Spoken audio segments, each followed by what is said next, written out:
వల్లభ సంస్థానానికి శ్రీపాదుని దర్శనం కోసం మహారాష్ట్ర నుంచి భక్తులు వచ్చారు. ప్రతినిత్యం మహారాష్ట్ర నుంచి భక్తులు వస్తూనే ఉంటారు. ఎందుకంటే స్వామివారి పరంపర అంతా కూడా మహారాష్ట్ర ఏరియాలో కూడా వస్తారు. భక్తులు మనతో ఉన్నారు. అమ్మ कहाँ से आया, क्या के लिए आया? नमस्ते, श्रीपाद राजम शरणम प्रपद्ये। हिंदी में बोलो। हाँ, हिंदी हाँ, हम लोग महाराष्ट्र से आए हैं, कोल्हापुर से। और हम घर पे भी हमारे दत्त की परंपरा है। और वहाँ पे नरसिंहवाड़ी के पास ही दत्त महाराज का भी वहाँ पे भी वास्तव्य है। तो हम 2-4 साल पहले आके गए हैं, लॉकडाउन से पहले। पर जब पहले आए थे तो बार बार आने की इच्छा होती है। इतना प्रसन्न लगता है इधर आके। और यहाँ दत्त महाराज के पास बैठ के, श्रीपाद श्री वल्लभ महाराज के पास बैठ के पारायण करना। आपका महाराष्ट्र में शिरडी साई बाबा है, शिरडी साई बाबा है ना? शिरडी साई बाबा और ये श्रीपाद वल्लभ स्वामी दोनों में एक ही बोलते हैं, अच्युत स्वामी। हाँ, वो हमने अभी पारायण के पुस्तक में पढ़ा है। पर ये जो दत्त महाराज का पहला अवतार श्रीपाद श्री वल्लभ बोलते हैं, वो ये है। मतलब जो मेन पावर है वो यहाँ पे है। वो शिरडी के साईं बाबा वगैरह वो उनके अंश है। हाँ, अंश अवतार है। और सबसे मेन है जो वो ये है। तो भगवान को देखने के बाद कैसा लगा? बहुत अच्छा लगा। आम्ही इथं पारायणाला जे बसलो त्याच्यामध्ये आम्हाला अशी खूप चांगल्या प्रकारची एक अनुभूती येते आणि असं आम्हाला प्रत्यक्ष म्हणजे श्रीपाद श्री वल्लभ भेटल्यासारखं एक फील येते आणि खूप असं म्हणजे आनंद देणारी घटना घडते. आणि पारायण करण्याची ती इथं खूप चांगल्या सोयी केल्या. सगळ्यांच्या एक आपुलकी सपोर्ट वाटतो. आम्ही सगळे फॅमिली सोडून इथं आलो आहे, पण असं घरी राहिल्यासारखंच आम्हाला वातावरण वाटते की आम्हाला घरची जराशी आठवण येते. इतकं छान वातावरण आहे इथले. स्वामी जी का दर्शन का महाराष्ट्र से आया, अच्युत स्वामी कैसा देखते हैं आपको? और स्वामी जी का दर्शन कैसा है? और इधर भोजन है और टिफिन भी देते हैं? हाँ, वो हम जब पारायण करने बैठे तो इधर का भोजन बहुत अच्छा है। सब वो महाराज जी करके लेते हैं हमसे पारायण। दर्शन कैसा हुआ आपको? क्या? स्वामी जी का दर्शन? स्वामी जी का दर्शन बहुत अच्छा हो गया। इधर सब कोऑपरेटिव है लोग, बहुत अच्छा लगा इधर आके। आपको कैसा है स्वामी जी के देख के? हाँ, स्वामी अभी मैं दिवाली में ही आई थी, पर वहाँ जब से यहाँ से गई हूँ, जब सब लोगों को पारायण करते देखा है, तब से मुझे खुद को पारायण करने का इतना मन था कि मैं पहुँच के ही वहाँ के फिक्स की कि मैं अभी पारायण करने जाऊँगी। और महाराज जी ने मेरी बात सुन ली और मुझे तुरंत 2-3 महीने बाद यहाँ पे वापस भेजा है। क्योंकि और यहाँ पे पारायण करने की जो सुविधा है वो एकदम अच्छे से है। और यहाँ के सब जो पंडित जी वगैरह सब है वो भी अच्छे से कोऑपरेट करते हैं। और खाना वगैरह यहाँ पे जो पारायण करते हैं उनके लिए स्पेशल भक्त निवास भी अरेंज किया गया हुआ है। तो हम वहाँ पे रह के अच्छे से मतलब जो अपने प्योरिटी से हम जो है वो पारायण कर सकते हैं। जैसे कि हमारा जो प्योर खाना रहता है बिना प्याज लहसुन का, वो सब हमें यहाँ पे प्रोवाइड किया जाता है। और रहने के लिए भी हमारी यहाँ पे अच्छी सुविधा की जाती है। और सुबह से 5 से रात 10 बजे तक हम यहाँ पे पारायण कर सकते हैं। यहाँ का जो पूजा पाठ करने का इस मंदिर का जो उनका टाइम टेबल है, और ये जो सब पुजारी है यहाँ के, वो इतने मन से करते हैं सब। और यहाँ की पालकी सेवा वगैरह, इसके लिए तो हम तरसते हैं कि कब वो टाइम आ जाए और हमें वो सब सेवा मिले। फ्लाइट में आया? नहीं, हम ट्रेन से आए हैं। हम 4 ही लोग आए हैं और यहाँ इतना सेफ लगा है हमें कि हम खुद आकर सब करके जा सकते हैं। पुलिस वाला का भी आपको हेल्प करते हैं? हाँ। आउटपोस्ट में कुछ आपको तकलीफ आई तो पोस्ट को आउटपोस्ट में बोले तो ये लोग देखते हैं हो वो सब। पर हमें उसकी ज़रूरत नहीं पड़ी। इतना हमें महाराज का पास आके हमें वो सेफ्टी लगा है। आप कुछ बोल दे क्या? बहुत खुशी हो गई, महाराज मंदिर देख के बहुत मन प्रसन्न हो गया।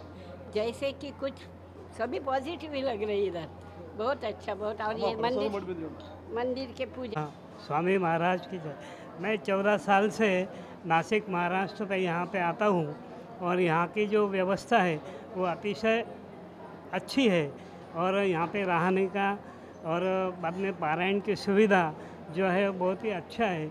और इधर बार बार आने का इच्छा होता है। साल में 2 बार 3 बार तो हम आते ही हैं। अब तेलुगु सिनेमा हीरो है पवन कल्याण पसंद है ना? సార్ భక్తులు ఎంత ఆనందం వ్యక్తం చేస్తున్నారు. స్వామివారికి ఎంత చరిత్ర ఉంది అంటే మీతో రాజకీయాలు మాట్లాడకూడదు, కానీ పవన్ కళ్యాణ్ కూడా కేవలం శ్రీపాద వల్లభుడు దత్తాత్రేయుడు ఉన్నాడు అనేది ఇక్కడ పోటీ చేస్తున్నారు. ఎంత మహత్యం ఈ క్షేత్రానికి ఉంది. ఇంకా విశేషాలు ఉన్నాయి? ఇక్కడ స్వామివారి యొక్క కృపకు పాత్రలుగా అందరూ కూడా ఉంటారు. ఇక్కడ శ్రీపాద వల్లభుడు జన్మస్థలం చాలా ప్రత్యక్ష ఫలప్రదమైనది. ఇది తపోభూమి. ఇక్కడికి రావడమే పూర్వజన్మ సకృతం ఉంటే కానీ ఇక్కడికి రాలేరు ఎవరు కూడా.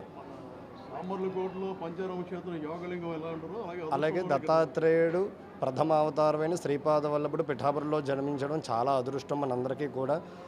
ఇక్కడ అర్చకుల కింద సేవ చేసుకోవడానికి మాకు పూర్వజన్మ సుకృతం భాగ్యం కలిగింది. నిత్య కైంకర్యాలు యథావిధిగా. మీకు తెలుగు రాష్ట్రాలతో పాటు మహారాష్ట్ర నుంచి, కర్ణాటక, ఒరిస్సా నుంచి కూడా భక్తులు బాగా ఎక్కువగా వస్తున్నారు. 2 తెలుగు రాష్ట్రాలతో పాటు తమిళనాడు నుంచి కూడా భక్తులు వస్తారు. మహారాష్ట్ర, తమిళనాడు, కర్ణాటక నుంచి కూడా అధిక సంఖ్యలో భక్తులు ఇక్కడికి వస్తూ ఉంటారు.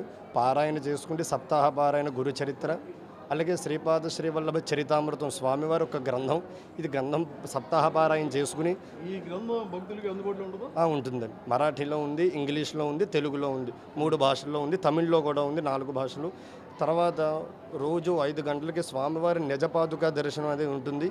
ఉదయం 5 గంటల నుంచి 6 గంటల వరకు ఆ దర్శనం చేసుకుని పారాయణ ప్రారంభం చేసుకుని 9 గంటలకి రుద్రాభిషేకం చేసుకుంటారు అందరూ కూడా. తర్వాతకి దత్త మూలమంత్ర హోమం జరుగుతుంది 10 గంటలకి. సాయంత్రం 7 గంటలకి పల్లకీ సేవ జరుగుతుంది. నిత్య కార్యక్రమాలు ఇవి. సరిగ్గా మీరు అని చెప్తారా? ఈ మనకి శ్రీపాద శ్రీవల్లభ మహాసంస్థానంలో ముఖ్యమైన పండుగ ఏంటంటే రాఖీ పౌర్ణమి అండి. ఈ రాఖీ పౌర్ణమికి శ్రావణ పౌర్ణిమ శ్రీపాద శ్రీవల్లభ స్వామివారికి దర్శనం కోసం మహారాష్ట్ర నుంచి, కర్ణాటక నుంచి, అదే తమిళనాడు నుంచి, మన తెలుగు 2 రాష్ట్రాల నుంచి కూడా అధిక సంఖ్యలో, వేల సంఖ్యలో భక్తులు తరలి వస్తారండి. ఎందుకనగా శ్రీపాద చరితామృతం ఆధారంగా తీసుకుంటే రాఖీ పౌర్ణమి నాడు ఎవరైతే నా దర్శనం చేసుకుంటారో నా సంస్థానంలో ఉన్న వాళ్ళందరికీ కూడా చిత్రగుప్తుల చేత పుణ్యం లిఖిస్తానని శ్రీపాద శ్రీవల్లభ స్వామివారు అభయం ఇచ్చారు భక్తులందరికీ. కాబట్టి మేము చిత్రగుప్తుల వారికి కాబట్టి 50 మంది భక్తులకి తెలియజేసింది ఏమనగా రాఖీ పౌర్ణమి నాడు శ్రీపాద వల్లభ సంస్థానంకి వచ్చి స్వామివారి దర్శనం చేసుకుని శ్రీపాద శ్రీవల్లభ స్వామివారి కృపతో చిత్రగుప్తుల వారి అది ఏమీ లేదండి, అది వాళ్ళ నమ్మకం అండి అంతే. అయితే చిత్రగుప్తుల వారి రాఖీ పౌర్ణమి రోజు పిఠాపురం వచ్చి శ్రీపాదుల వారి కృప పొంది శ్రీపాద శ్రీవల్లభ స్వామివారి దయ వల్ల చిత్రగుప్తుల స్వామివారితోటి మీరు పుణ్యం లిఖించుకోవాల్సిందిగా మేము కోరుచున్నాం. ఇది శ్రీపాద శ్రీవల్లభ స్వామి చరిత్ర. సాధారణంగా భక్తులు ఏంటంటే పిఠాపురంలో పాదగా క్షేత్రంలో దత్తాత్రేయుడు ఉన్నాడు, ఇక్కడ శ్రీపాద వల్లభుడు ఉన్నాడని మాత్రమే భక్తులకు తెలుసు. కానీ ఈ శ్రీపాద శ్రీవల్లభుడు ఎలా జన్మించాడు, ఈయన అవతారం ఏంటి? కొంతమంది నాస్తికులు షిరిడి సాయిబాబా ముస్లిం అంటారు. కాదు, షిరిడి సాయిబాబా సబ్కా మాలిక్ ఏకే అని చెప్పాడు, భగవంతుడు ఒక్కడే అని. అందుకే శ్రీపాద వల్లభుని అంశంలో ఒకటి షిరిడి సాయిబాబా. భక్తులకు తెలియని మరో చరిత్ర, ఇక్కడ ఉన్న ఆలయ చరిత్రను పరిశీలిస్తే హనుమంతుడు, బజరంగ దళ్, అదేవిధంగా ఆంజనేయ స్వామి ఏం చెప్తారో ఆయన కూడా స్వామివారి అవతారంగానే చెప్తారు. స్వామివారు ఆంజనేయ స్వామిని త్వరలో నువ్వు షిరిడి సాయిబాబాగా అవతరిస్తావని చెప్పడం కూడా జరిగిందని ఇక్కడ చరిత్ర కావచ్చు, ఆలయ అధికారులు కావచ్చు, అర్చక స్వాములు కాబట్టి చెప్తున్నారు. ప్రతి హిందువు తమ జన్మలో ఖచ్చితంగా చూసి తరించాల్సిన ఏకైక క్షేత్రం శ్రీపాద శ్రీవల్లభ క్షేత్రం. అందుకోసమే జనసేన అధినేత పవన్ కళ్యాణ్ కూడా ఇక్కడి నుంచి పోటీ చేస్తూ చాలా గర్వంగా చెప్పారు, నన్ను ముఖ్యమంత్రి జగన్ దత్తపుత్రుడు అన్నారు. ఖచ్చితంగా నేను దత్తపుత్రుడినే, శ్రీపాద శ్రీవల్లభునికి నేను దత్తుడిని అని చెప్పడం జరిగింది. కెమెరామన్ బాలుతో సాంబశివరావు, మెగా న్యూస్, కాకినాడ.